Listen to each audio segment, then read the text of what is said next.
What is going on, everybody? Welcome back to Phones and Drones. So, somewhat unexpectedly, Apple just released iOS 17.3 Beta 2, and we just had a video go live on that, and also watchOS 10.2 Beta 2, plus the suite of other updates that came out. However, for this video, I want to talk about watchOS 10.3 Beta 2. If you guys follow the channel, you would know we were actually very pleasantly surprised with how Beta 1 functioned. We actually did a later on review 3 weeks later talking about just how great it was. Battery life was phenomenal, the way it was performing, the animations, everything was very smooth. Of course, there was a couple of hiccups there and there, but for a beta that isn't meant to go on your daily carry, this was awesome. So, I'm even more excited now here to see what Beta 2 entails and what the build is to see how close we are to release. If you guys missed the other video, I'll help you out here. iOS 17.3 came in with the build of a C, which means it's very close to the beginning of the alphabet, meaning that the actual release for the public for 17.3 and 10.3 should be very close. Let's go ahead, jump into it. This should be a quick video, and let us know what you think in the comments below. Let's go. So, watchOS 10.3 Beta 2 just finished installing, and let's jump right into it to see actually what this build number is.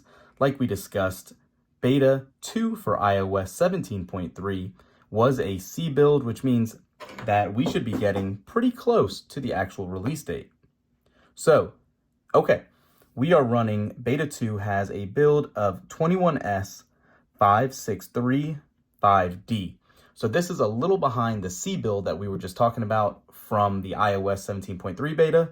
However, still having said that, let's go ahead and talk about release date. I think we actually might be closer than what we had originally envisioned. So obviously this did start late December, had that 3-week delay, first build back of the new year.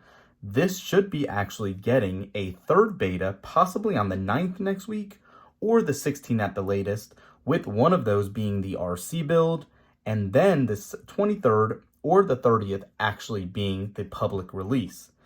Also, what's relevant is this last week in January or early February, there is rumor that that is when the Apple Vision Pro will go on sale, which obviously we know has special features built for the iPhone to take spatial video and all that. So I'm sure they'll want a stable build for all of that. That would be out for everybody in the latest version.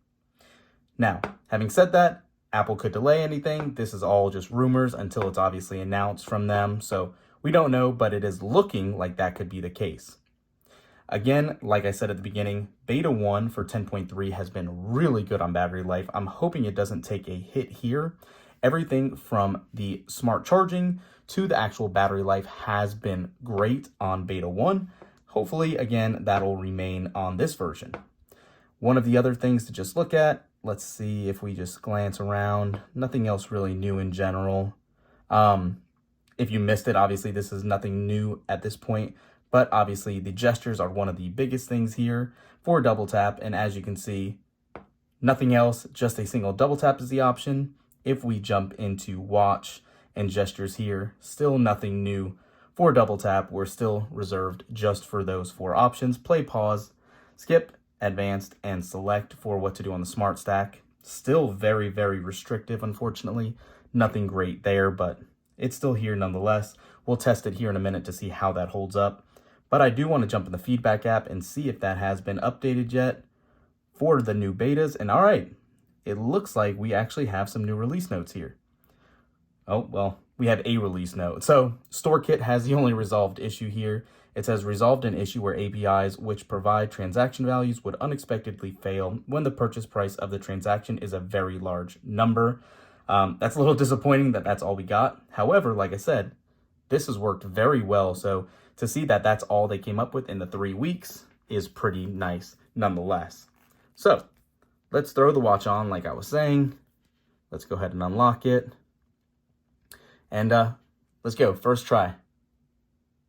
All right. Still not working too great on these double taps. There we go.